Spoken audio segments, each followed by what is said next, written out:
नमस्ते and welcome to all of you on the day by day classes. आप लोगों का डे बाय डे क्लासेस पे स्वागत है। ये मेरा जो साइंस का जो मैं आपको पढ़ा रहा हूँ, ये उसकी सीक्वेंस वाइज में तीसरी वीडियो है। इस तीसरी वीडियो में हम लोग कर क्या रहे हैं, हम लोगों ने एमसीक्यू शुरू किया हुआ था, जिसमें कि आपको पता है आपके पेपर में 20 एमसीक्यू आने वाले हैं। तो उस 20 एमसीक्यू को आप इजीली तरीके से कर पाएं, इसीलिए मैं आपको यहाँ पे एमसीक्यू करवा रहा हूँ। तो मैंने पहले भी 2 वीडियो अपलोड कर रखी है एमसीक्यू वाली, वो देख लीजिए। और ये तीसरी वीडियो है, तो अगर आप तीसरी भी वीडियो देख लेंगे, टोटल मैं आपको 6 वीडियो दूंगा और 6 वीडियो में ही आपको पूरा बुक का निचोड़ मिल जाएगा। आप वो 6 वीडियो देख लो और पेपर में आसानी से जाके अटेम्प्ट कर पाओगे। जिस तरीके से करवाता हूँ उसी तरीके से करना है, जिस तरीकों से सोचने को बोलता हूँ उसी तरीके से सोचना है, तभी एमसीक्यू इजीली तरीके से हो पाएंगे। ठीक है सरकार, चलिए पहला सवाल एक बारी देखते हैं। कुछ है, क्या है वो जरा पढ़ते हैं। देखिए पढ़िए जरा इसको। उस क्वेश्चन में उसने कहा हुआ है, कहता है which of the following is not a part of organ system to which the other 3 belongs. इसका मतलब ये हुआ कि इन चारों में से, जो आपको ऑप्शन दे रखा है, इन चारों में से एक ऐसा पार्ट है जिससे एक तो तीनों बिलोंग करते हैं, 3 किसी एक से बिलोंग करते हैं, या तो फीमेल से करेगा या तो फिर मेल से करेगा। 3 किसी एक से बिलोंग करते हैं और एक किसी अलग से बिलोंग करता है। तो जरा देख लेते हैं। पहले आपको पता है फीमेल, आप डायग्राम बिल्कुल मस्त से याद करके जाइए, फीमेल के ऊपर पक्का क्वेश्चन आएगा। ठीक है, फीमेल का रिप्रोडक्टिव पार्ट। वैसे ही मेल के ऊपर भी आता है, बट थोड़े चांसेस इसके कम होते हैं, फीमेल के बहुत ज्यादा है।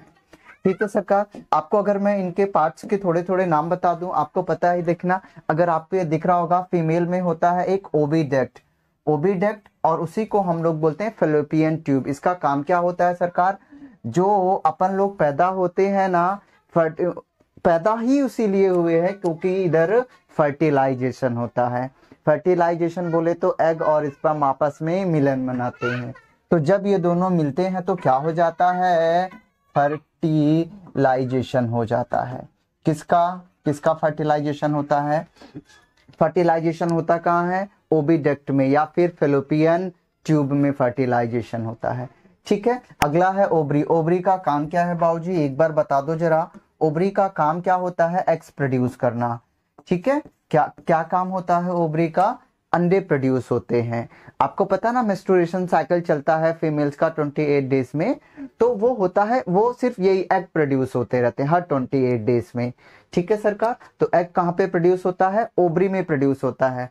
और फर्टिलाइजेशन फेलोपियन ट्यूब या ओविडक्ट में होता है, 1 नंबर पक्का आएगा, देख ले। ठीक है सरकार, अगला होता है हमारा यूट्रस। यूट्रस में क्या होता है, आप ये अगर यूट्रस में ये वॉल देख पा रहे होंगे ना, रेड रेड कलर की एक वॉल है। तो जब भी 28 डेज में पीरियड के दौरान जो वुमेन्स होती हैं गो थ्रू करती हैं, तो जो ये बहुत ही न्यूट्रिशियस पार्ट होता है। ठीक है, क्योंकि जब अगर फर्टिलाइजेशन हो जाता है तो यहीं पे इसी पोर्शन में आके जो बेबी होता है वो बड़ा होता है। कहाँ पे सर, यूट्रस में। तो तीनों के पार्ट याद रखने हैं, बहुत इंपॉर्टेंट है। यूट्रस में बेबी बड़ा होता है, ओवरी में एग्स प्रोड्यूस होते हैं, ओविडक्ट में फर्टिलाइजेशन होता है। ठीक है सरकार, आपको पता है ये कर्विक्स होता है। Cervix just is the opening part of a uterus. Uterus का ये ओपनिंग पार्ट है। कौन बाबूजी, कर्विक्स ओपनिंग पार्ट है। नेक्स्ट है वजाइना, और आपको पता है वजाइना से यूरिनेशन भी पास हो जाता है। ठीक है, तो ये फीमेल के पार्ट्स हो गए। जरा बाबूजी ऐसे मेल में आ जाइए। तो मेल में भी आप देखेंगे सबसे पहला होता है ये ब्लैडर होता है। ब्लैडर का मतलब क्या होता है, आपको पता है अगर आप पानी पी लेंगे 2 घंटे तक भी आप बैठ जाएंगे तो भी कुछ टेंशन नहीं है जाने की बाथरूम। क्यों, क्योंकि धीरे धीरे जो आपका पानी पी रखा है ना, इस ब्लैडर में इकट्ठा होता रहता है, और जब इकट्ठा हो जाता है तो आप रुक नहीं पाते, बोलते हैं मैं आई गो टू टॉयलेट मैम, तो आपको जाना ही पड़ेगा। ठीक है सरकार, इसी ब्लैडर में आपका यूरिन इकट्ठा होता है। ठीक है, अगला है देखिए पोस्टेट ग्लैंड होता है। पोस्टेट ग्लैंड क्या होता है, पोस्टेट जो पोस्टेट ग्लैंड होती है ना, वो मदद करती है। किस चीज में मदद करती है जरा आप समझिए। जब भी मेल का स्पर्म निकलता है तो मेल के स्पर्म में क्या होता है ना, बहुत सारा म्यूकस निकलता है, क्योंकि जो स्पर्म होता है, मेल का जो स्पर्म होता है, उसे लाइफ चाहिए, जिंदगी चाहिए, एनर्जी चाहिए ना जीने के लिए। तो कहाँ से लेता है वो? म्यूकस से लेता है। तो मेल का जो स्पर्म होता है उसमें ढेर सारे इसके चारों तरफ म्यूकस होते हैं। तो म्यूकस देने का काम कौन करता है? प्रोस्टेट ग्लैंड काम करती है। ठीक है सरकार, आपको ये तो पेनिस तो पता ही है। और यूरेथ्रा क्या होता है? यूरेथ्रा से ही यूरिन को पास किया जाता है। ठीक है सरकार, आप ये याद रखिए। टेस्टिस, टेस्टिस इंपॉर्टेंट है। टेस्टिस पूछेगा काम क्या है सर? यही टेस्टिस होता है जहाँ पे मेल सेक्स हार्मोन प्रोड्यूस होता है, टेस्टोस्टेरोन्स। ठीक है सरकार, टेस्टोस्टेरोन्स कहाँ पे प्रोड्यूस होता है? टेस्टिस में प्रोड्यूस होता है। इसीलिए आपको कोई पसंद आने लगता है जब आप 13 साल के हो जाते हैं तो। ठीक है सरकार, सिर्फ इसी टेस्टिस का कमाल, टेस्टोस्टेरोन्स का कमाल है, वरना दुनिया में सब एक जैसे हैं। बट आप पागल हो रहे होते हैं किसी के लिए कि मुझे तो यही चाहिए। सिर्फ टेस्टोस्टेरोन्स का कमाल है बाबूजी, और कुछ नहीं है। ठीक है, टेस्टिस का काम आपको समझ में आ गया। टेस्टोस्टेरोन्स हार्मोन प्रोड्यूस करता है टेस्टिस। अगला है, अगर आप देख पा रहे हैं, उसी के बगल में है स्क्रोटम। स्क्रोटम का काम क्या होता है? मैं यहाँ पे स्पेलिंग को लिखता हूँ आपके लिए। स्क्रोटम का काम क्या होता है? स्क्रोटम का काम करता है जो ये जो टेस्टिस होते हैं ना, इसे प्रोटेक्ट करने का काम स्क्रोटम करता है। आपने देखा होगा जब क्रिकेटर क्रिकेट खेलता है, अचानक उसे चोट लग जाती है और पकड़ के मुंह पे लेट जाता है, आपको पता होता है, और सब लोग हंस रहे होते हैं भाई साहब, और वो बेचारा वहां पे तड़प रहा होता है। क्यों? क्योंकि टेस्टिस बहुत ही एक ऐसा पार्ट है जिसे बहुत प्रोटेक्शन की जरूरत हो। थोड़ी सी चोट लगेगी, इंसान को बहुत ज्यादा महसूस होती है। तो ये जो टेस्टिस है, इसको प्रोटेक्ट करने का काम कौन करता है? स्क्रोटम करता है। याद रखिए, स्क्रोटम करता है। और जो मेल बॉडी होती है उसमें 2 टेस्टिस होते हैं, दोनों टेस्टिस में टेस्टोस्टेरोन हार्मोन प्रोड्यूस होते हैं, इसीलिए अपन लोग इधर आए हैं ना।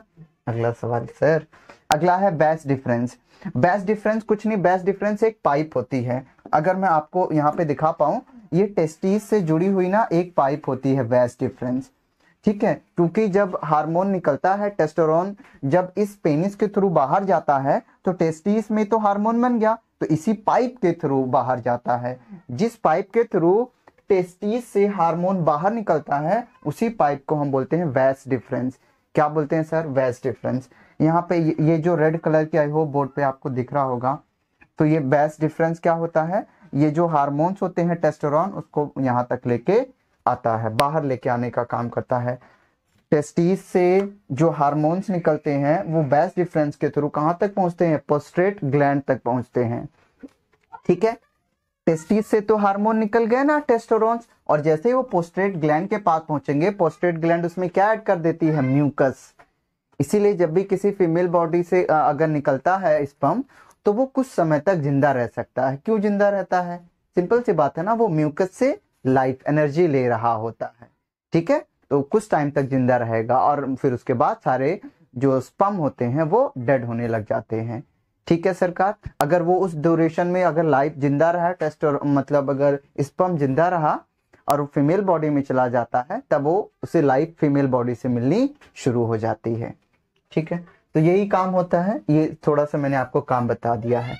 मैंने ये काम इसलिए बताया ताकि आपको चीजें याद रहें, और याद रहेगा ना तो कोई भी सवाल पूछेगा तो तू कर लेगा। समझ गया?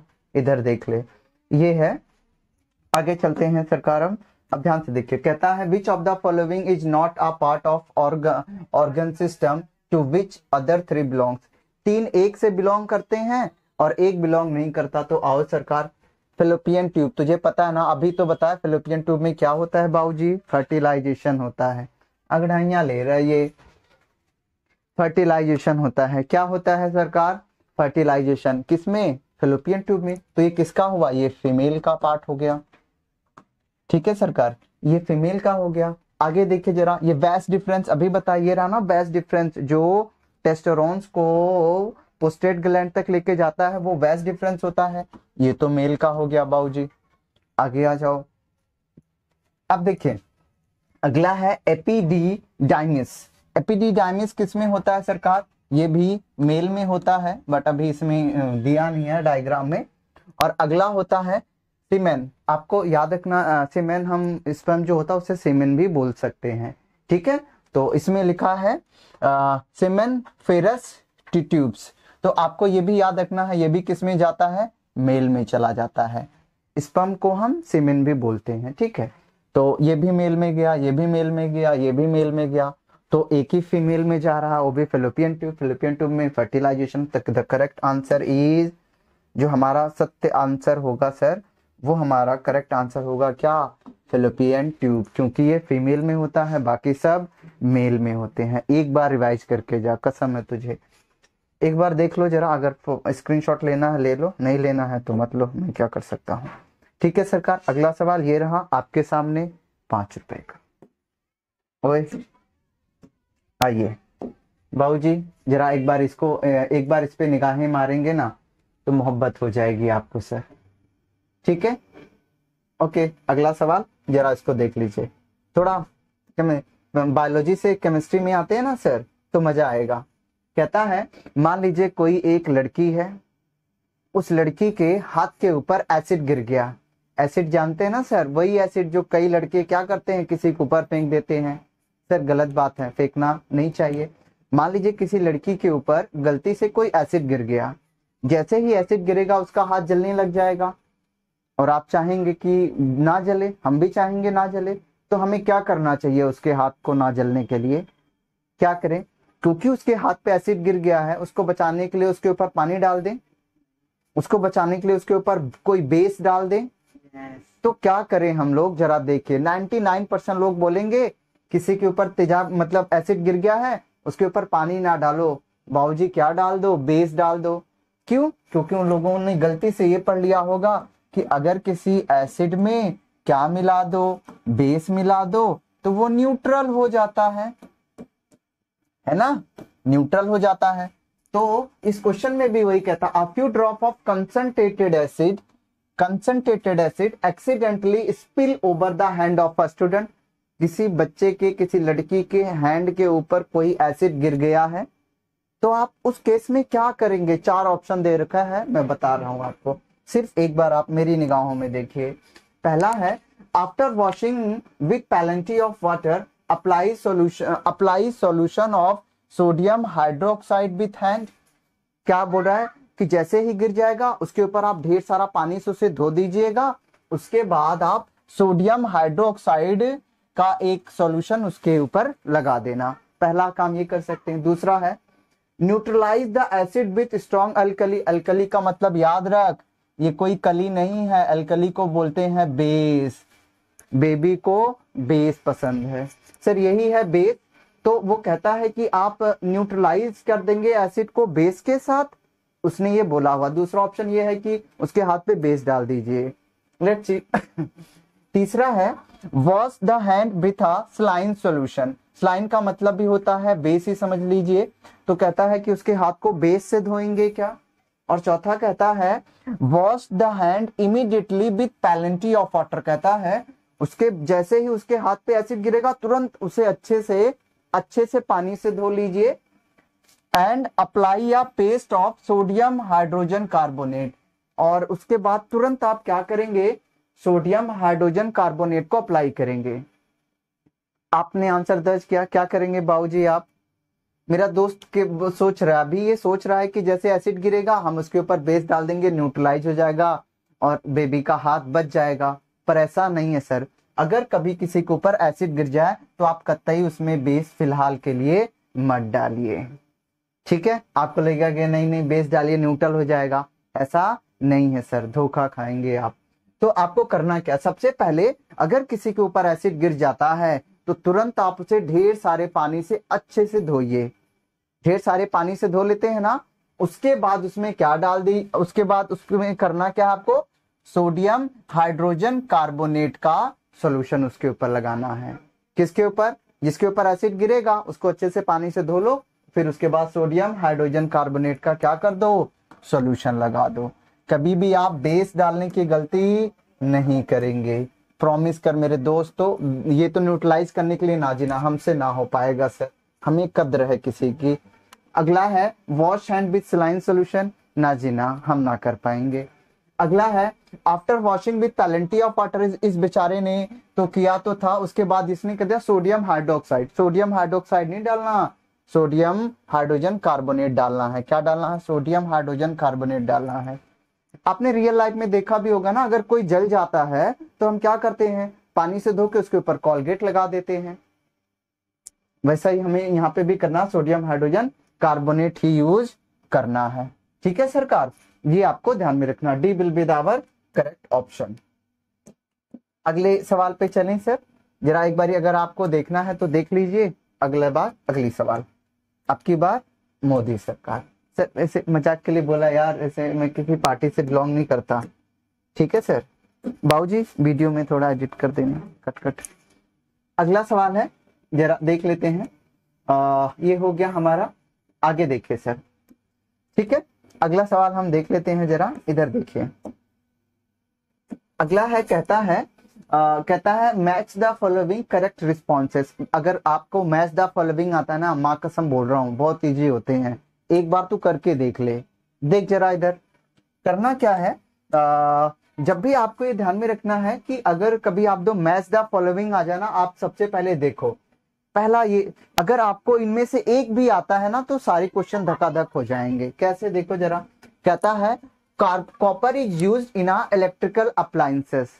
कहता है कि हम कॉपर को यूज करते हैं इलेक्ट्रिकल अप्लायंसेस में। करेक्ट है ना सर? जो तार आपके घरों में बिजली पहुंचा रही, बिजली बोले तो इलेक्ट्रिसिटी, कोई और नहीं सुरेश, बिजली जो आपके घरों में तार पहुंचा रही है ना, उसमें होता है कॉपर।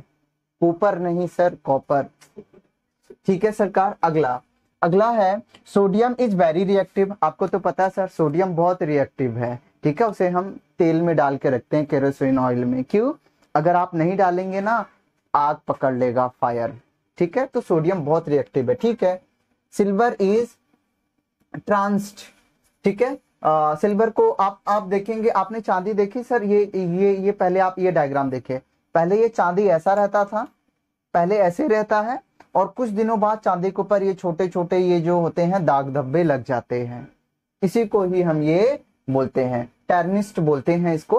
तो इसके ऊपर क्या होता है? टर्निस्ट हो जाता है, ये छोटे छोटे धब्बे पड़ जाते हैं, इट्स कॉल्ड सिल्वर पे टर्निस्ट हो जाएगा। ठीक है सर, ये पहले ऐसे मस्त सिल्वर की चांदी रहती है, फिर उसके ऊपर ऐसे धब्बे पड़ जाते हैं तो टर्निस्ट हो जाएगा इसके ऊपर, ये याद रखिए। अगला है a non metal and a good conductor. कोई एक नॉन मेटल होगा और गुड कंडक्टर होगा। आओ सरकार, मैंने तो एक ही चीज देखा है। क्या देखा है सरकार? कि जो कॉपर है ना, कॉपर मस्त बहुत अच्छा गुड कंडक्टर होता है, किसका? इलेक्ट्रिसिटी का। तो बस वो मैच करूंगा। तो इसमें है hydrogen sulphate good conductor, graphite store in kerosene oil. तो जो कॉपर है इलेक्ट्रिकल अप्लायंसेस है, वो क्या होता है? एक गुड कंडक्टर होता है। तो इससे ये मैच हो गया। इसका मतलब पहला बी से मैच होगा, पहला बी से मैच होगा। तो जरा देख, पहला बी पे कहाँ है? देख, पहला ए पे है, गलत हो गया। पहला सी पे है, गलत हो गया। हमसे ना हो पाएगा सर, एक ही देखूंगा, सारे सवाल सही करूंगा। देख ले, पहला बी पे है सर, ये रहा पहला बी, और ये देखिए पहला डी पे है, ये रहा। तो मैं एक ही पढ़ूंगा, मैं बाकी क्यों पढ़ूं जब एक से होता है? सुन ले तू। ठीक है सरकार, बस यही देखना है। पहले का भी देखा, आंसर लगाया, आगे बढ़ा। टाइम नहीं है मेरे पास इतना। ठीक है सरकार, अगला सवाल ये रहा आपके लिए। ठीक है, जल्दी देखिए। ओके, सबसे पहले अब हम समझेंगे पहले होता क्या है। एक चीज याद रखिए, एक होता है ऑक्सीडेशन। मेरे पीछे बोल देना सर, एक बार मुंह से बोल। क्या बोल दे? ऑक्सीडेशन। ऑक्सीडेशन क्या होता है? Addition of oxygen, addition of oxygen, addition of oxygen. बाबूजी क्या होता है ऑक्सीडेशन? अगर किसी भी चीज में ऑक्सीजन ऐड हो जाए उसे हम लोग बोलते हैं ऑक्सीडेशन। दूसरा होता है रिडक्शन। क्या लिख दिया मैंने सर? क्या लिख दिया मैंने सर? रिडक्शन। रिडक्शन में क्या होता है sir? Removal of oxygen, removal of oxygen. अगर कहीं से ऑक्सीजन रिमूव हो जाए रिडक्शन बोलते हैं, अगर किसी में ऑक्सीजन ऐड हो जाए उसे ऑक्सीडेशन बोलते हैं। ठीक है सर, जरा ये रिएक्शन एक बार देखिए और मोहब्बत कीजिए। ठीक है सर, एक बारी कुछ होगा तो मैं आपको बताता हूँ। ठीक है सर, एक बार। ओए, ये तो सर चला गया। सर क्या करें, बहुत गम है जमाने में। ठीक है सर, एक बारी देख लीजिए जरा, एक बारी बस बस बस बस, ज्यादा तकलीफ नहीं होगी, थोड़ी सी ही दर्द है, देखना जरा। पहला है, अभी मैं आपको क्या बता रहा था, ऑक्सीडेशन और रिडक्शन।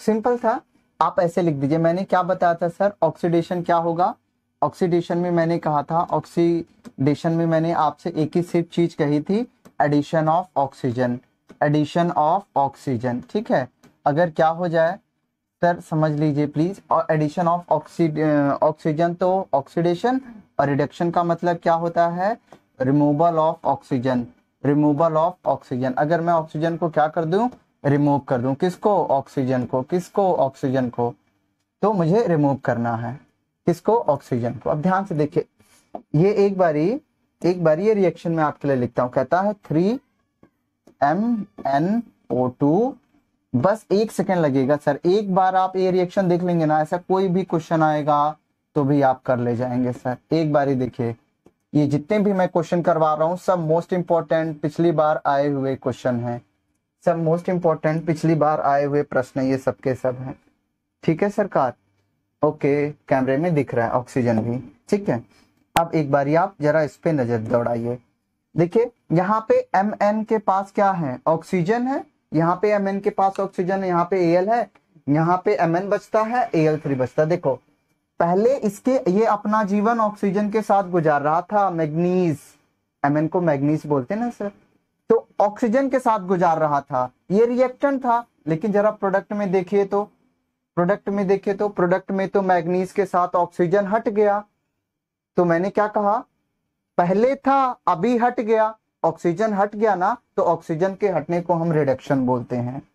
ऑक्सीजन को हटने को क्या बोलेंगे सर, रिडक्शन बोलेंगे। और देखिए यहाँ पे पहले अल्मीनियम मस्त जिंदगी गुजार रहा है अकेले अकेले, लेकिन प्रोडक्ट में आके अल्मीनियम को कौन मिल गया, एक जीवन साथी मिल गया, तुम जो आए जिंदगी में बात बन गई। तो सर आप देख लीजिए, पहले अकेले अकेले और बाद प्रोडक्ट में इसको ऑक्सीजन मिल गया, तो मैंने कहा था addition of oxygen is called oxidation. तो इसमें क्या हो जाएगा सर, ऑक्सीडेशन हो जाएगा। किसमें ऑक्सीडेशन हो जाएगा, पहले अल्मीनियम अकेला था, प्रोडक्ट में ऑक्सीजन मिल गया, ऑक्सीडेशन। पहले इसमें ऑक्सीजन था, इसमें से ऑक्सीजन हट गया तो रिडक्शन, ऑक्सीजन हटे तो रिडक्शन, ऑक्सीजन मिल जाए तो ऑक्सीडेशन। तो इसमें से ऑक्सीजन हट गया तो रिडक्शन, अल्मीनियम में ऑक्सीजन मिल गया तो ऑक्सीडेशन। ठीक है सरकार, स्क्रीनशॉट लेना, नोट करना, नोट कीजिए। अगला सवाल ये रहा आपके सामने, एक पल में।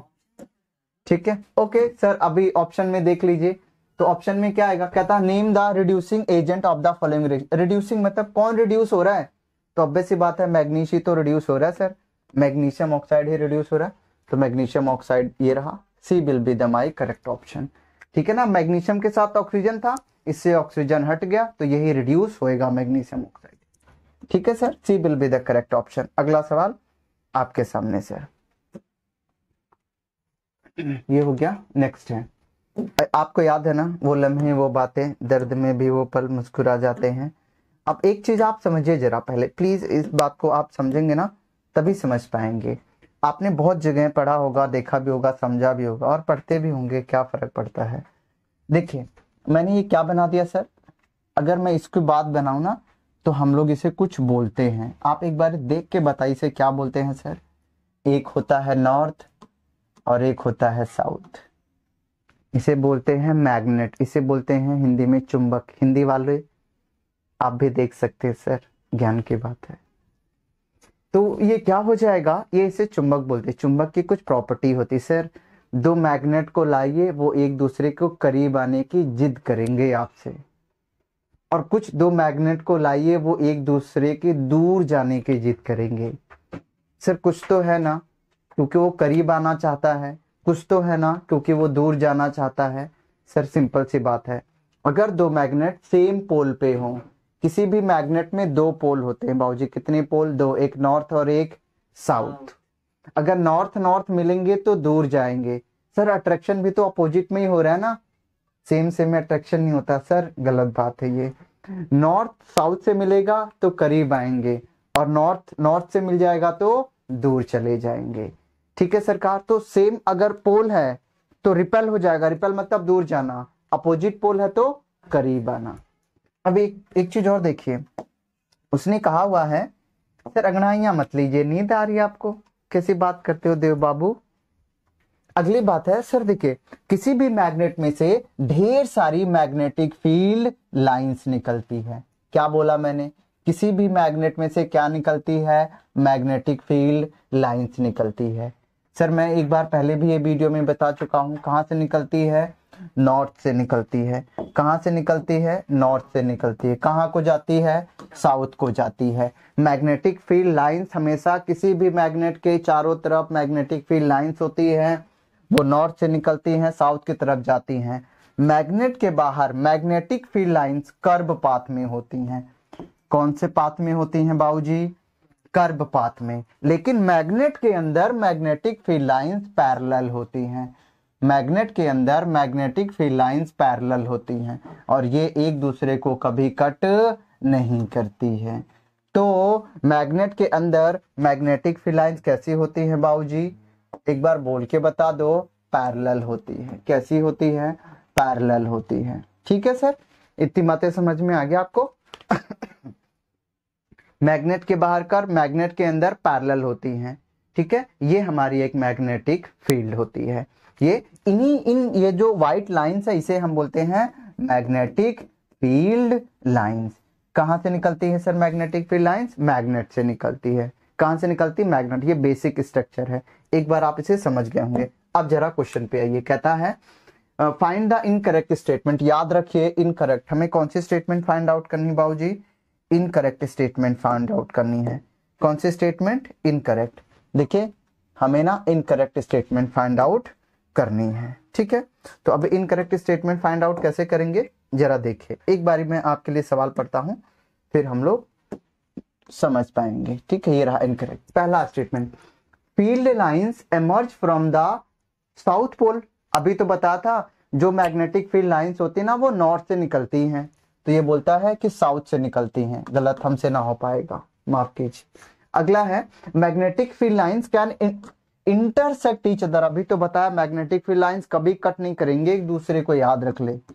तुम किसी से झगड़ा कर ले, मैग्नेटिक फील्ड लाइन किसी से झगड़ा नहीं करती सर, मोहब्बत है उनके बीच में। अगला देखिए क्या मैं बोलने वाला था सर, ये देखिए नेक्स्ट क्वेश्चन है, a wire with a red insulation is usually neutral. Sir आपको पता आपके घर में दो वायर चलती है, एक लाल और एक काली। जो लाल वायर होती है वो लाइव वायर, उसमें करंट फ्लो होता है, और ब्लैक वायर न्यूट्रल भी हो जाती है। ठीक है ना, तो याद रख किसने कहा कि जो रेड वायर होती है ना वो न्यूट्रल होती, ना जी ना सर, रेड वायर कभी न्यूट्रल नहीं होती, लाइव होती है, उसमें ज्यादा करंट फ्लो होता है, मेन करंट फ्लो उसी में होता है। ठीक है सरकार, तो तीनों गलत, ऑल दिस। तो हाँ ये बात सही है, ये मतलब ऑल ऑफ द अबव जो स्टेटमेंट है ना तीनों के तीनों इनकरेक्ट है, तो all of the above D, तो D will be the correct option. ठीक है सरकार, पहली याद रख, नॉर्थ पोल से निकलती मैग्नेटिक फील्ड। दूसरा मैग्नेटिक फील्ड लाइन कभी कट नहीं करती। तीसरा याद रख ले क्या, जो रेड वायर होती है वो लाइव वायर होती है। लाइव बोले तो उसमें ही मेनली करंट फ्लो होता है। समझ गया ना, नहीं समझा तो क्या कर सकता हूँ सर मैं। देखिए ओके, अब जरा समझिए। ओके ओके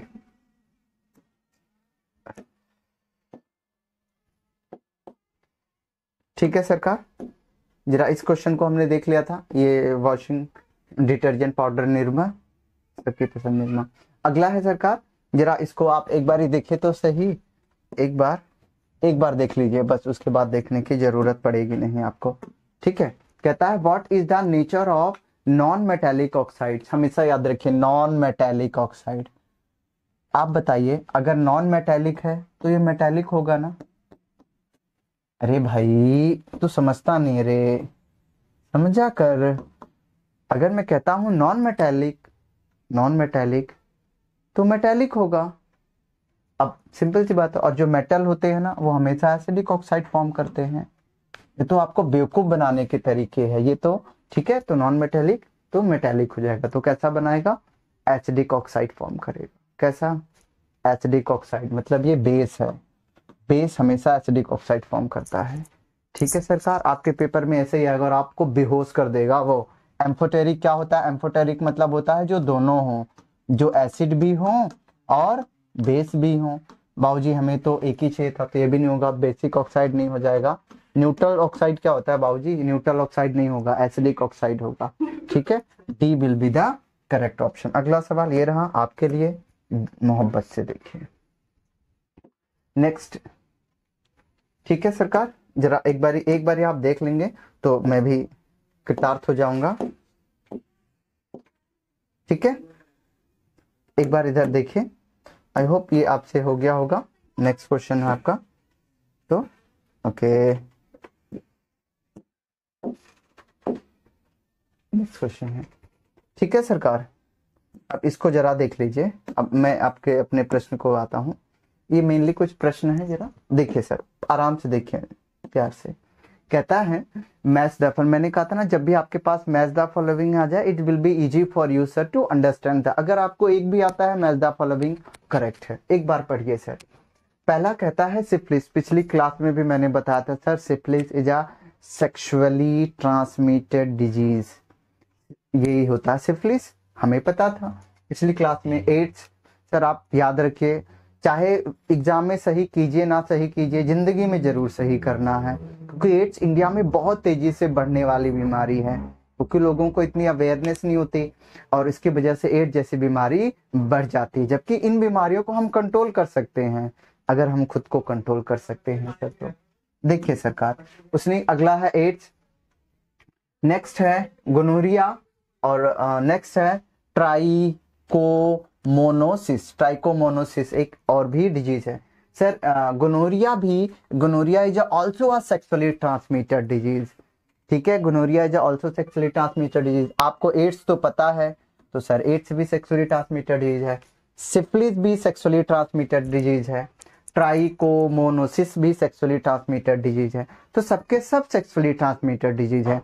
इनके कुछ काम है, मैच द फॉलोइंग में जरा हम लोग देखते हैं। ठीक है सरकार, बट मैं उससे पहले आपको थोड़ा सा कुछ चीजें बता देता हूं जिससे आपको और अच्छा से समझ में आएगा। ये समझ में आ गया इतनी बातें।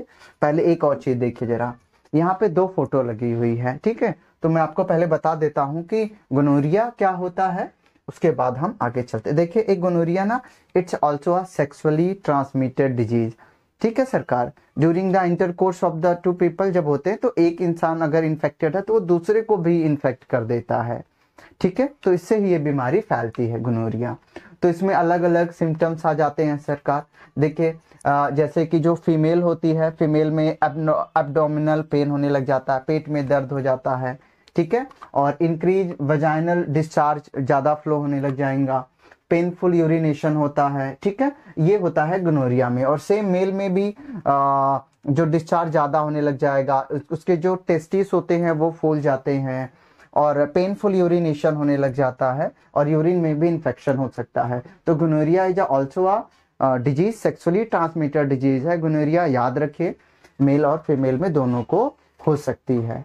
ठीक है सरकार, अब ये ट्राइकोनोसिस वॉर्म इन्फेक्टेड, सर ये वॉर्म से होता है, कई बार ये एनिमल से भी, एक एनिमल को होता है तो दूसरे एनिमल की तरफ ये फैल जाता है। ठीक है सरकार, बस यही आपको याद रखना है, ये थोड़े हल्का सा मैंने बता दिया आपको। तो अभी अगर मैं आपको अब दोबारा से अपने मैच द फॉलोइंग क्वेश्चन पे लेके आता हूं तो आप जरा देख के समझिए। समझना आपको यही है, कहता है सिफिलिस। सिफिलिस जो होता है ना, एक चीज है। अब देखिए चार चीजें पूछी हुई है, तो सबसे पहले एड्स आपको पता है, एड्स वायरस से फैलता है, एड्स वायरस से फैलता है और इसका नाम होता है HIV। एड्स, जो एड्स का पूरा नाम होता है ना, क्या नाम पूरा होता है सरकार? इसे हम कहते हैं HIV। HIV और इसकी फुल फॉर्म क्या होती है? Human immuno deficiency virus. Human immuno deficiency virus, AIDS यही होता है। ये HIV की फुल फॉर्म होती है ह्यूमन इम्यूनो डिफिशियंसी वायरस, और एड्स की फुल फॉर्म क्या होती है? AIDS। एड्स की फुल फॉर्म होती है एक्वायर्ड इम्यूनो डिफिशियंसी सिंड्रोम, ये होती है एड्स की। तो आप जरा पकड़ो जरा, एड्स वायरस है ना, तो एड्स वायरस HIV की फुल फॉर्म ये होगी ना, ह्यूमन इम्यूनो डिफिशियंसी सिंड्रोम। तो AIDS human immuno deficiency syndrome, इसका मतलब ये होता है जब एड्स किसी को होता है ना, एड्स का मतलब, एड्स में क्या, एड्स माने क्या भाई? एड्स होने से सिर्फ एक ही चीज होती है कि जिस इंसान को एड्स हो जाएगा उसकी जो क्या बोलते हैं इसको, ह्यूमिनिटी है, जो बीमारी से लड़ने की क्षमता है वही खत्म हो जाती है। बस एड्स यही काम करता और कुछ चीजें नहीं करता है। तो बस ह्यूमन के अंदर जो उसकी ह्यूमिनिटी होगी, डिफिशियंसी मतलब उसकी कमी हो जाती है ह्यूमिनिटी की। और ये वायरस, एड्स वायरस से फैलता, पहले भी सर आपको बताया था, एड्स हमेशा वायरस से ही फैलता है, ठीक है। तो बस एड्स का क्या हो जाएगा? Human immuno deficiency virus. तो अब देखिए सेकंड का सी में देखूंगा, बस सेकंड का बी हमसे ना हो पाएगा, सेकंड का सी, ये रहा सेकंड का सी, करेक्ट है। बाकी भी देख लेते हैं। देखिए सेकंड का डी दिया है, चल हट। सेकंड का ए दिया है, ये भी नहीं होगा। बस सेकंड का सी, यही हमारा करेक्ट ऑप्शन हो जाएगा। अगर आपको एक आता तो आप सारे कर ले जाएंगे, बट फिर भी मैं जल्दी जल्दी इसको बता देता हूं, ठीक है। सिफिलिस एक होता है, देखिए सिफिलिस का यही है ट्राइपोनीमा पैजियम, ये एक सर बैक्टीरियल डिजीज होती है। तो इसी ट्राइपोनियम पैजियम की वजह से ये सिफिलिस होता है।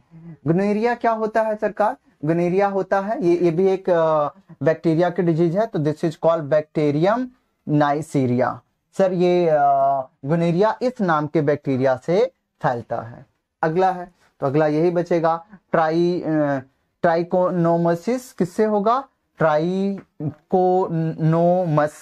से ही होएगा, ठीक है सर। ये भी वही डिजीज है, तो इसने मैच करने के लिए बोल रखा। तो आपको याद रखना, सिफिलिस ट्रिपोनिया पैजियम से होता है, AIDS human immuno deficiency human virus है, एड्स वायरस से होता है, सिफिलिस बैक्टीरिया से होता है, गोनोरिया भी बैक्टीरिया से हो जाता है, ठीक है। बस यही आपको बातें याद रखनी, और ये सबके सब सेक्सुअली ट्रांसमिटेड डिजीज है, याद रख ले। अगला सवाल ये रहा जरा, ठीक है। नेक्स्ट हो गया। अगला नेक्स्ट देखो, बेबी को पेज पसंद है, ध्यान से देखिए सर। कहता है name the chromosome that possess the gene of maleness and femaleness in human. Sir ये याद रखिए, मेलनेस बोले तो ना वो चीज जो किसी के मेल होने के लिए जिम्मेदार है, फीमेलनेस बोले ना तो वो चीज जो किसी के फीमेल होने के लिए जिम्मेदार है। तो वही कहता है name the chromosomes that possess the gene for maleness. हमें उस क्रोमोसोम का नाम बताना है जो मेलनेस एंड फीमेलनेस को होता है। तो आपको पता है हमारे जो क्रोमोसोम पूछा है, हमारे जो बॉडी में ना सर 23 पेयर ऑफ क्रोमोसोम्स होते हैं, 23 पेयर ऑफ क्रोमोसोम्स होते हैं, ठीक है। मेल में भी 23 होगी और फीमेल में भी 23 हो जाएगी। तो आपको पता है मेल में भी 23 होगा और फीमेल में भी 23 हो जाएगा। लेकिन बस एक ही चीज याद रखनी है, मेल में भी जो 22 होते हैं और जो फीमेल में भी 22 होते हैं, ये आपस में सेम होते हैं। मेल और फीमेल में 22 क्रोमोसोम के जो पेयर हैं वो सेम होते हैं, एक क्रोमोसोम का पेयर अलग हो जाता है। जो एक क्रोमोसोम का पेयर होता है ना सर, एक क्रोमोसोम का जो पेयर होता है वो अलग हो जाता है, सिर्फ एक क्रोमोसोम का मेल में भी और एक क्रोमोसोम का पेयर फीमेल में भी अलग हो जाता है, और इसी क्रोमोसोम्स को बोलते हैं सेक्स क्रोमोसोम्स। तूने देखा नहीं है, मेल और फीमेल में सब चीज सेम है, सिर्फ रिप्रोडक्टिव पार्ट को छोड़ के, समझा। तो इसीलिए रिप्रोडक्टिव पार्ट अलग क्यों बनते हैं? क्योंकि एक जोड़ा क्रोमोसोम का हम लोगों में अलग अलग है, इसीलिए कोई मेल बन जाता है और कोई फीमेल बन जाता है, क्योंकि एक पेयर ऑफ क्रोमोसोम्स अलग होते हैं, और इसी पेयर ऑफ क्रोमोसोम को सेक्स क्रोमोसोम्स बोलते हैं, ठीक है सरकार। सोमैटिक क्रोमोसोम्स नहीं बोलते, ऑटोसोम्स भी नहीं बोलते, नन ऑफ दिस तो होगा नहीं। तो सेक्स क्रोमोसोम की वजह से ही कोई मेल बन जाता है, कोई फीमेल।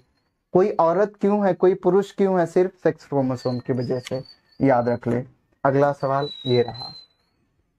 नेक्स्ट है सर, इतना सारा बायोलॉजी पढ़ लिया, अब थोड़ा सा मैथ तो पढ़ते हैं। याद रखिए 2 टाइप की सीरीज होती है, we have a 2 types of series, ठीक है सरकार। जरा एक बारी मैं आपको बताता हूँ, इलेक्ट्रिसिटी में ना हमारे पास 2 टाइप की सीरीज होती है। कैसी 2 टाइप की सीरीज होती है जरा देखिए। एक पहले मैं यहाँ पे अलग कर देता हूँ, ठीक है। एक जो सीरीज होती है ना हमारे पास, एक जो सीरीज होती है हमारे पास सर ऐसे होती है,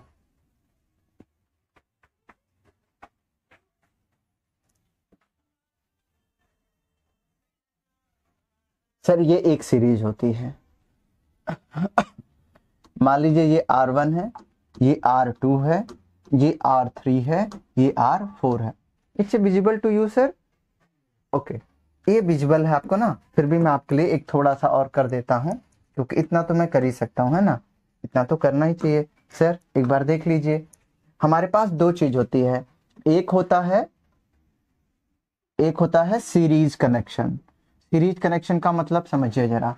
सीरीज में क्या होता है कि अगर मान लीजिए मैंने यहाँ पे एक बैटरी जोड़ दिया, अगर मैंने यहाँ पे बैटरी जोड़ दिया तो यहां से करंट फ्लो होगा। तो जैसे ही करंट फ्लो होगा तो सबसे पहले किस में जाएगा? R1 में, फिर किस में जाएगा? R2 में जाएगा, फिर किस में जाएगा? R3 में जाएगा। तो अगर एक लाइन वाइज करंट फ्लो हो, पहले एक में, फिर दूसरे में, फिर तीसरे में, एक पहले बिना इसमें फ्लो हुए इसमें नहीं जा सकता, इसमें फ्लो हुए इसमें नहीं जा सकता। तो जो मेरा करंट है सर वो सीक्वेंस वाइज में फ्लो हो रहा है। तो जब करंट सीक्वेंस वाइज में फ्लो हो तो उसे हम बोलते हैं सीरीज कनेक्शन। कौन सा कनेक्शन बाबूजी? Series connection. याद रहेगा? ठीक है सरकार, ये हुआ हमारा सीरीज कनेक्शन। एक और कनेक्शन होता है जिसे हम लोग क्या बोलते हैं सरकार? उसे हम लोग बोलते हैं, जरा एक बार देख लीजिए उसे। इसे मैं साइड में कर दूं सर? आपको तो दिखेगा नहीं ना, फिर भी मैं इधर साइड में कर देता हूँ, सिर्फ सर आपके फायदे के लिए। मेरा फायदा क्या है? मैं तो देवता इंसान नहीं हूं ना सर। फिर भी देखिए सरकार, अगला है पैरेलल कनेक्शन। पैरेलल कनेक्शन क्या होता है? आप देखिए, पैरेलल का मतलब होता है जो पैरेलल हो जाए सर। तो ये होता है, this is called parallel connection. This is called parallel connection. Parallel में क्या होता है? जब एक के बाद एक ऐसे पैरेलल में कोई चीज कनेक्ट होता है, this is called parallel connection. ये रहा आपका R1, ये रहा आपका R2, ये रहा आपका 3, ये रहा आपका R4। तो सीरीज और पैरेलल कनेक्शन में होता है क्या सरकार? याद रखे, पैरेलल कनेक्शन में यहां से करंट तो गया इधर इधर इधर इधर इधर इधर। पैरेलल कनेक्शन में जो करंट होता है वो डिवाइड हो जाता है। पैरेलल कनेक्शन में जो करंट होता है सरकार क्या हो जाता है? वो डिवाइड हो जाता है। ठीक है, तो ये इधर देखिए, इधर I1, इधर I1, इधर I2, इधर I3 और इधर I4। पैरेलल कनेक्शन में जो करंट होगा वो डिवाइड हो जाएगा, पर सीरीज कनेक्शन में करंट कभी भी डिवाइड नहीं होता है। ठीक है, तो अगर इसका R इक्विवेलेंट मतलब टोटल रेजिस्टेंस आपसे कोई पूछे कि बताओ इस पैरेलल कनेक्शन में टोटल रेजिस्टेंस कितना है, तो कैसे निकालोगे टोटल रेजिस्टेंस? याद रखना, तुझे याद रख ले। इधर आएगा 1/R1 must be equal to 1/R1 plus 1/R2 plus 1/R3 plus 1/R4। अगर आपको कभी भी पैरेलल कनेक्शन में टोटल को ही ना हम इंग्लिश में कई बार R इक्विवेलेंट बोलते हैं। क्या बोलते हैं सर? R equivalent. तो R इक्विवेलेंट का अगर पैरेलल कनेक्शन में निकालना है तो 1/R इक्विवेलेंट याद रख ले। 1/R1, 1/R2, 1/R3, 1/R4 करके निकल जाएगा। वैसे ही अगर कोई आपसे पूछे कि सीरीज कनेक्शन में कैसे करंट निकलता है, सीरीज में याद रखिए, सीरीज में R equivalent equal to simple सा आप सबको जोड़ दीजिए, R1 R2 प्लस R3 ऐसे जोड़ दीजिए। This is called series connection, this is called parallel connection. सवाल सुन ले मेरा। अब अगर वो पूछेगा कि बताओ मैक्सिमम रेजिस्टेंस किस में मिलेगा, सीरीज में मिलेगा या पैरेलल में मिलेगा? मान लीजिए ये भी 2 है, ये भी 2 है, ये भी 2 ओम है, ये भी 2 ओम है, इधर भी ये भी 2 है, ये भी 2 है, ये भी 2 है, तो सब 2 है। तो अगर मैंने 2 के इधर भी 3 लगा दीजिए, मान लीजिए मैंने इधर 2 के 3 लगा दिए हैं, 2 के कितना लगा दिया है? मान लीजिए 3 लगा दिया है। ठीक है सर, 2 का मैंने 3 लगा दिया है, ऐसा मानिए आप। ठीक है, तो अगर मैंने यहाँ पे 2 के 3 लगा दिए हैं और पैरेलल में भी 2 के 3 लगा दिए और सीरीज में भी मैंने 2 के 3 लगा दिए हैं, तो याद रखिए ज्यादा रेजिस्टेंस लेने के लिए हमेशा आपको सीरीज कनेक्शन में आपको ज्यादा मिलेगा। ठीक है सरकार, सीरीज कनेक्शन में आपको हमेशा रेजिस्टेंस जो होता है वो ज्यादा मिलेगा। ठीक है सर, सीरीज कनेक्शन में जो रेजिस्टेंस होता है वो मैक्सिमम मिलता है और पैरेलल कनेक्शन में जो टोटल रेजिस्टेंस होता है वो मिनिमम मिलता है। किस में मिलता है सर? मिनिमम। सीरीज कनेक्शन में मैक्सिमम और पैरेलल कनेक्शन में मिनिमम मिलता है। तो सर आप बस एक बार सवाल पे आ जाइए तो आप इसको देख पाएंगे। ठीक है सर, इधर देखिए जरा, सवाल क्या कहता है। सवाल ये कह रहा है कि व्हाट इज द मैक्सिमम। तो आपको पता है ना सर, मैक्सिमम रेजिस्टेंस अभी मैंने कहा था, मैक्स अगर निकालना है तो सीरीज में आपको करना होगा। Can be obtain by using the 5 resistance of each 1.5 ओम। तो ठीक है, अब आप देख लीजिए जरा, हमारे पास कितने हैं, 5 रेजिस्टेंस है, किसके, 1/5 ओम के 5 है, और मुझे मैक्सिमम चाहिए। मुझे क्या चाहिए, मैक्सिमम चाहिए। तो मैक्सिमम कैसे निकलेगा, बहुत सिंपल है। मैक्सिमम निकालने के लिए इन सबको सीरीज में कीजिए। तो ये रहा पहला, ये रहा दूसरा, ये रहा तीसरा, ये रहा चौथा, ये रहा पांचवा। ठीक है सर, अब इन सबको पांचों को हमने रेजिस्टेंस में जोड़ दिया है। ठीक है, अब देखिए इसको कैसे निकालेंगे। अब रेजिस्टेंस में जोड़ने के लिए मैंने आपको बताया ही था कि अगर आप कभी रेजिस्टेंस में करना चाहते हैं तो सीरीज में जोड़ दीजिए। तो सीरीज में जोड़ने के लिए अब तो क्या आ जाएगा, आर इक्विवेलेंट इक्वल टू में 1/5 प्लस में 1/5 प्लस में 1/5 प्लस में 1/5। ठीक है सर, देखिए सीरीज कनेक्शन में ना, जैसे ये सब 1/5 गिवन है, तो सीरीज कनेक्शन में हम करते क्या है, सबको 1/5 करके लिख देंगे।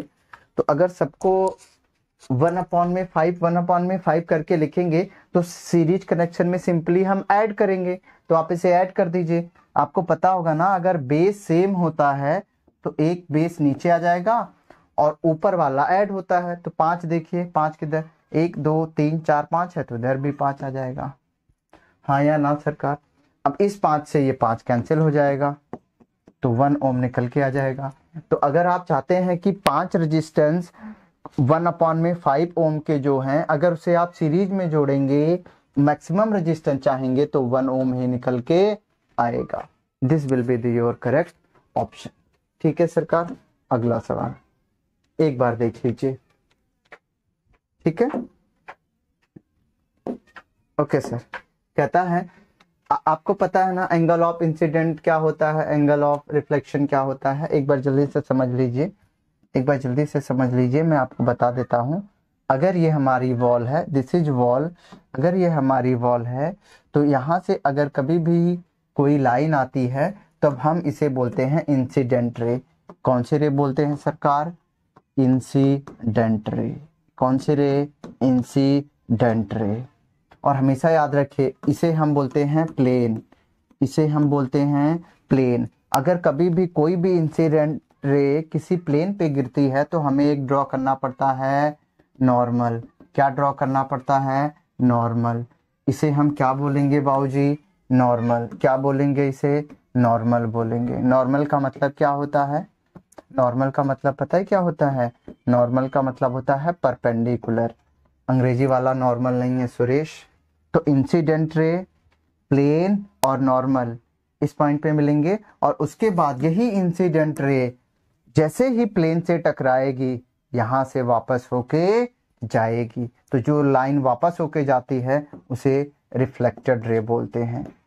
कौन सी रे बोलते हैं सरकार, रिफ्लेक्टेड रे। सुन ले मेरी आवाज, देख ले मेरी वीडियो, ठीक है ना। अब ध्यान से देखिए सरकार, जैसे ही इंसिडेंट रे प्लेन से, जैसे ही इंसिडेंट रे इस प्लेन पे आके मिलेगी ना, तो इंसिडेंट रे और प्लेन के बीच में एक एंगल बनेगा, उसे थीटा बोलेंगे। This is called incident angle, this is called incident angle.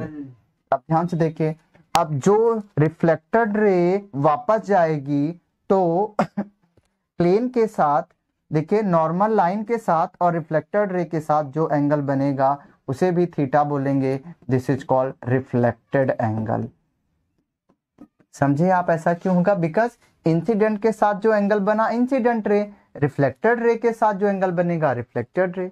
तो आप इसे थीटा भी बोल दीजिए, या आपके पुस्तक में इसे हम बोलते हैं एंगल आई और इसे हम बोलते हैं एंगल आर।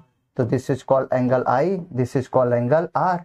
तो रूल क्या कहता है, अकॉर्डिंग टू स्नेल्स लॉ, तेरे बुक में दिया होगा, एक स्नेल्स लॉ देते हैं वो लोग अकॉर्डिंग टू स्नेल्स लॉ ये कहता है angle I must be equal to angle R. क्या कहता है स्नेल्स लॉ सर, एक बार बोल के बता दीजिए। Angle I equal to angle R. बस ये आपको याद रखना है रूल। बच्चे तू गलती कहाँ करेगा सर, एक बार देख लीजिए।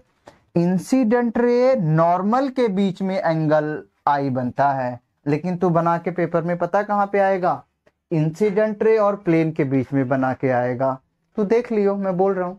लेकिन याद रखना सर, आप यहाँ पे पढ़ रहे हैं ना डे बाय डे में, तो याद रखिए इंसिडेंट रे और नॉर्मल के बीच का जो एंगल वो आई है, और रिफ्लेक्टेड रे और नॉर्मल के बीच का एंगल है वो एंगल आर है, according to Snell's law. This is called law of reflection. क्या बोलते, एक बार मेरे बात बोल के बोलो सर, मैं आपके दिल से आवाज सुनूंगा। लॉ ऑफ रिफ्लेक्शन, ठीक है सरकार। अट्रैक्शन नहीं सुरेश, रिफ्लेक्शन। अट्रैक्शन किसने बोला, बाबूजी क्या कर रहे हो आप, लॉ ऑफ रिफ्लेक्शन। सर ऐसे गलत बात नहीं करना, ठीक है। This is called law of reflection. अब क्वेश्चन को पढ़ते हैं फिर करने की कोशिश करते हैं। कहता है if the angle of incident is increase for a pair of air glass interference then angle of reflection. Simple, अभी तुझे तो बताया angle I equal to angle R. अगर एंगल आई इंक्रीज होगा बाबूजी, आप खुद ही सोच के बता दो, अगर एंगल आई इंक्रीज होगा तो एंगल आर को भी क्या होना पड़ेगा, इंक्रीज ही होना पड़ेगा। क्यों, क्योंकि एंगल आई एंगल आर के बराबर है। तो बस अगर एंगल आई को आप इंक्रीज करोगे तो एंगल आर भी इंक्रीज हो जाएगा। A will be the correct option. Remain same नहीं, फर्स्ट इंक्रीज डिक्रीज नहीं, सुरेश डिक्रीज नहीं, तो इंक्रीज ही हो जाएगा। अगला सवाल ये रहा आपके सामने, निगाहों में देखिए। ओके सर, देखिए एक बारी बस देख लीजिए। कहता है chemical formula of sulphurous acid. Sulphurous acid क्या होता है पहले से समझिए। ये H2SO4 होता है, ये होता है सरकार एसिड होता है, जिसे आम भाषा में तेजाब भी बोलते हैं। टॉयलेट सीट साफ करते हैं ना तेजाब डाल के, यही, ठीक है सरकार, तेजाब भी बोलते हैं आम भाषा में सल्फ्यूरिक एसिड को। अगला है, ये है SO3। सर ये SO3 ना बाबूजी एक गैस होती है जो चिमनी जो चिमनी से निकलती, कोयले वाले चिमनी से निकलती, ये सल्फर ट्राइऑक्साइड, इसे हम क्या बोलते हैं, सल्फर ट्राइऑक्साइड। ये बहुत पॉपुलेटेड पॉल्यूशन करने वाली गैस है ये सरकार, ठीक है। ये याद रखिए, पॉल्यूशन बहुत ज्यादा करती है। कौन, सल्फर ट्राइऑक्साइड। और इसी की ही एक बहन है, this is called sulphur dioxide. It's also create a lots of pollution sir. तो ये दोनों सल्फर ट्राइऑक्साइड सल्फर डाइऑक्साइड दोनों गैसेस होती हैं, पॉल्यूशन क्रिएट करती हैं। तो ये सल्फरस एसिड नहीं है, तो ये तो गैस है, ये भी गैस है, ये तो है तेजाब, ठीक है सर। इसे कहते हैं sulphuric acid. This is called sulphuric acid, H2SO4। तो यहाँ पे बोला सल्फोरस एसिड, तो सल्फोरस एसिड यही बचा, ठीक है सरकार, सल्फोरस एसिड यही बचेगा। तो आप देख लीजिए ये बचेगा ना sulphurous acid, H2SO3। This will be the correct option. सही नहीं आता है तो गलत ही पकड़ लीजिए, पर कुछ तो पकड़ लीजिए, ठीक है सरकार। अब देख लेते हैं अगला सवाल, ये रहा आपके लिए। जल्दी से देखिए, कहता है in which part of the alimentary canal food is finally digested. अगर फूड का डायग्राम आप लोगों ने देखा होगा ना सरकार, तो हमेशा याद रखिए जो सबसे ज्यादा डाइजेशन होता है हमारे पूरे सिस्टम में, अगर कहीं पे होता है तो स्मॉल इंस्टेंटाइन में होता है। याद रखिए, मुंह की कैविटी में थोड़ी ना सबसे ज्यादा डाइजेशन होगा, ठीक है सरकार। स्टमक का काम होता है खाने को स्टोर करके रखना थोड़ा टाइम के लिए, तो स्टमक में भी नहीं होता है। लार्ज इंस्टेंटाइन का काम होता है सरकार, जो भी खाना पच गया उसमें से वाटर कंटेंट को ऑब्जर्व करना, लार्ज इंस्टेंटाइन। स्मॉल इंस्टेंटाइन सबसे ज्यादा डाइजेशन करती है, ठीक है सरकार। सबसे ज्यादा डाइजेशन का धंधा किसका है, स्मॉल इंस्टेंटाइन का, याद रख ले। नाम स्मॉल इंस्टेंटाइन है, लेंथ में लंबी होती है स्मॉल इंस्टेंटाइन, काम की बात, ठीक है सरकार। अगला सवाल ये रहा आपके लिए, बहुत इजी है। आपको कहता है which of the following sketch does not illustrate budding in east. Budding का मतलब होता है टूटना, खुद से अलग हो जाना, इस कॉल्ड बडिंग। तो सरकार देखो ये भी पहला वाला टूट रहा है कि नहीं टूट रहा है, बडिंग है, डन। सेकंड वाला टूट रहा है कि नहीं टूट रहा है, डन।